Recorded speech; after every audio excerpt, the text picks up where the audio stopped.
হাজার হাজার কোটি টাকা নতুন করে হাসিনার সাথে মিটিং করেছে, ইলেকশনের আগে বড় বড় ফিগারকে এখানে অ্যাসাসিনেশন করা হবে, গুপ্ত হত্যা করা হবে।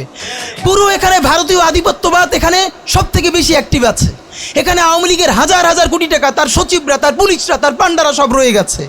আর্মির মধ্যে একটা বড় অংশ রয়ে গেছে, কোনো সংস্কার করা হয় নাই।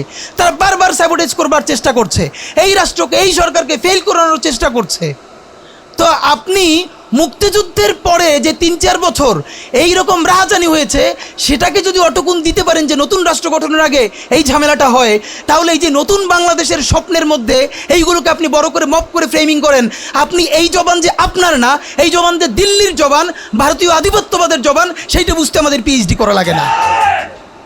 সুতরাং জুলাই সনদের সাথে নির্বাচনের ক্ষেত্রে শুধু আমাদের 2 মিনিট কথা। নির্বাচন হতে হবে। আমি একটু ভদ্রতার সাথে এবং শ্রদ্ধার সাথে বিনয় আমি জানাচ্ছি যে ভাইরা যেটা বলেছেন সকল দল মিলে আগামী 20 বছর নির্বাচন না হোক, না, এটা আমরা চাই না। আমরা নির্বাচন চাই। মানুষ গত 16 বছরে ভোট দিতে পারে নাই। মানুষ আনন্দ নিয়া শীতের সকালে বাচ্চা কাচ্চাকে কুয়াশার মধ্যে লাইন দিয়ে দাঁড়াই থাকবে, ভোট দিবে। আমরা সেই বাংলাদেশ দেখতে চাই। আমরা নির্বাচন চাই, নির্বাচন হতেই হবে।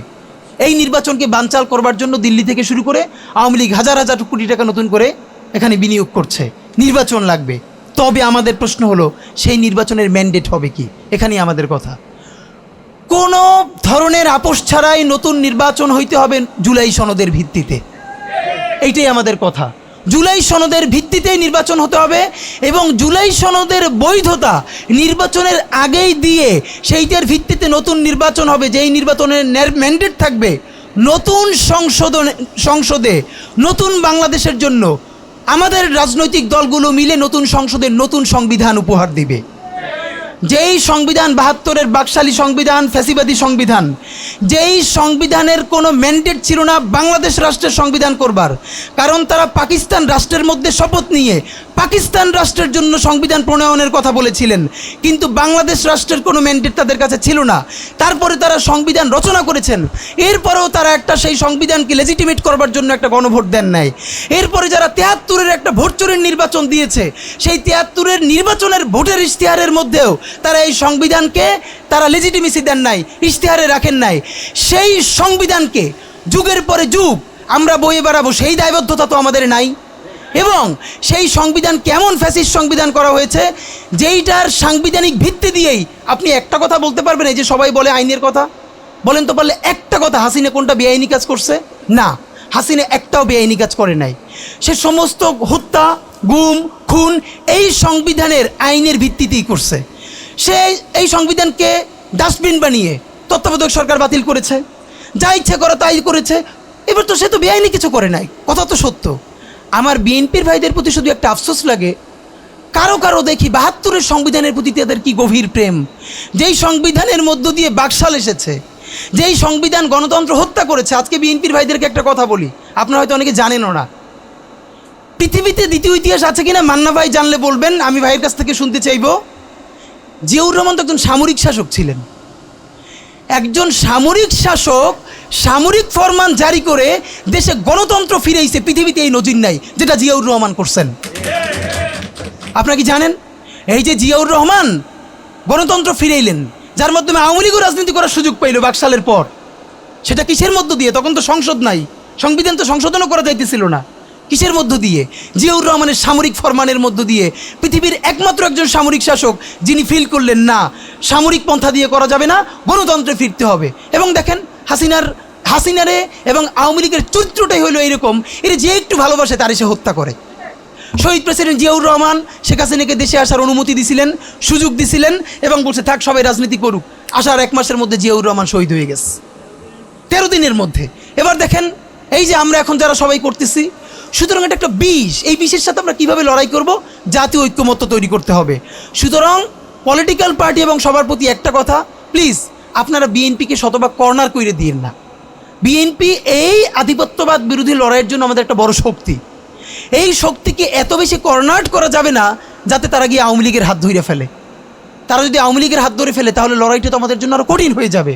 বরং বিএনপির প্রতি আমাদের চ্যালেঞ্জ হলো, যেই বিএনপি বাকশালী সংবিধানের প্রতি প্রেম দেখাবে, তারে শহীদ জিয়ার ছবিটা সামনে এনে বলতে হবে যে এই বাকশালী সংবিধান তো জিয়াউর রহমানই ছুঁড়ে মারছিল। বেগম জিয়া বলেছেন এই সংবিধানকে ছুঁড়ে ফেলা হবে। ওমা এখন বেগম জিয়ার চেয়েও নতুন বিএনপি আসছে, বেশি প্রেমের বিএনপি। যেই শহীদ প্রেসিডেন্ট জিয়াউর রহমান ইসলামোফোবিক জায়গা থেকে বাংলাদেশের মুসলমান, বাঙালি মুসলমান সব আইডিয়াকে ধারণ করে বাংলাদেশের জাতীয়তাবাদ তৈরি করলেন। এখন একটা নতুন বিএনপি গজাচ্ছে, কেউ চেষ্টা করতেছে পুরো বিএনপিটাকে একটা ইসলামোফোবিক বিএনপি করা। এ কি ভাই, ইসলামোফোবিক বিএনপি সে কোথায় যাবে? সে কি দিল্লি যাইতে চায়? আমরা আমাদের প্রথম চ্যালেঞ্জ হলো স্বাধীনতা সার্বভৌমত্ব রক্ষার স্বার্থে এই বিএনপিকে শহীদ জিয়ার কাছেই রাখতে হবে, এই বিএনপিকে বেগম জিয়ার কাছেই রাখতে হবে। নাম্বার 2, আমাদের সামনের নির্বাচনে ম্যান্ডেট কি হবে এইটা সুস্পষ্ট। জুলাই সনদের ভিত্তিতে যদি নির্বাচন না হয়, এই নির্বাচন আপনারা চাইলে করেন, আমরা কেউ ভোট দিতে যাব না। নাম্বার 3, সেই নির্বাচনের পরে সংসদের ম্যান্ডেট কি হবে? সংসদে জুলাইয়ের বর্তমান সনদে যেটা স্বাক্ষরিত হবে সবার ঐক্যমত্যের ভিত্তিতে, এটা নির্বাচনের আগে মানে সংবিধান সংশোধন করা ছাড়াই অধ্যাদেশের বলে বলে যেটা করা সম্ভব সেটা আগেই করে ফেলতে হবে এবং তাকে দিয়ে নির্বাচন করাইতে হবে। এবং আমাদের বিএনপির বন্ধুরা বলছেন 2 বছর সময় নিয়ে তারা সংসদে এইগুলো পাশ করাবেন। 2 বছর চলবে না, সর্বোচ্চ সময় 6 মাস। সংসদের প্রথম 6 মাসের মধ্যে জুলাই সনদের সমস্ত কথাগুলো সংবিধান ইনকর্পোরেট করতে হবে।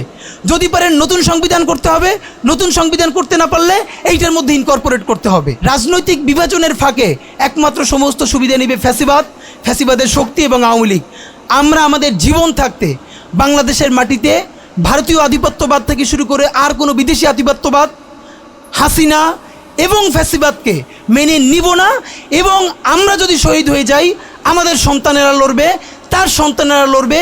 কিয়ামত পর্যন্ত বাংলাদেশ নামক জমিন যতদিন বেঁচে থাকবে ততদিন পর্যন্ত আজাদির সন্তানেরা লড়াই করবেই করবে। ওদেরকে স্কুলে, কলেজে, ইউনিভার্সিটি দিনের পরে দিন কাউন্সিলিং করা উচিত ছিল। আপনি কাউন্সিলিং করেন নাই, ওদের পুনর্বাসন করতে পারেন নাই, শহীদদের পরিবারের পুনর্বাসন করতে পারেন নাই। এখন এই ছেলে মেয়েগুলো দেখে যে এই রক্তের মধ্য দিয়া সে চিরতরে অন্ধ হয়েছে, পঙ্গু হয়েছে, এখন তারপর ন্যূনতম বিচারই শুরু হয় নাই, বিচার নাই, সংস্কার নাই। সে বরং দেখতে পাইতেছে সেই আগের পুরনো আওয়ামী লীগ জিকে বসতেছে, যাতে তার মনে হইতেছে সে যে এবার অন্ধ হয়ে বাইচে আছে সেটাও হয়তো বাইচে থাকতে পারবে না, এবার হয়তো তাকে হত্যা করে ফেলা হবে। সেই রিয়াকশনে সে কাউকে গালি দিচ্ছে। এই গালিকে আপনার এত অপবিত্র মনে হয়, কিসের সাথে তুলনা দেন? গত 15 বছর যার তুলনা একমাত্র জাহান্নামের সাথে হইতে পারে। তো আপনারা কি বুঝাইতে চান আমাদেরকে? এগুলো মনে করেন আমরা বুঝি না? নাম ধরে বললে পলিটিক্যাল পার্টিগুলো বেশি প্রেশার ফিল করে। আমার বিভিন্ন টিভি থেকে ফোন করে বলে, ভাই আপনার সাথে তো অমুক দলের অথবা অমুক দলের কেউ আসতে চায় না। এখন এই জন্য আমার কি হয়েছে, তারা যাতে একটু ট্রাস্ট পান, একটু কনফিডেন্স পান, এই জন্য কথার উত্তর দিই না। আমার এক বড় ভাই টকশোতে বললেন, তুমি থাক, ওনারা মুরব্বী মানুষ, তুমি যদি 2 শব্দ কম বলো তোমার জীবন পড়ে আছে, কিছু হবে না। তাই ওনাদেরকে 2 শব্দ কম বলতে বলতে ওনারা এমনই হয়েছে, ওনারা মাইনেই নিতে পারে না যে এই বাচ্চারা না থাকলে ওনারা যে এখনো জেলে থাকতো অথবা বাড়ি বাড়ি পালাইতো, এইটা ওনাদের ভুলেই গেছে 1 বছরে। তো সেই বাচ্চার গালিগালাজরে আপনার এত খারাপ লাগে? আমি বলেছি সমস্ত গালিগালাজ বন্ধ হয়ে যাবে। আমি এখন আপনারা চাইলে, আমার কাছে একাডেমিক থিসিস আছে কেন গালি দেওয়া যাবে।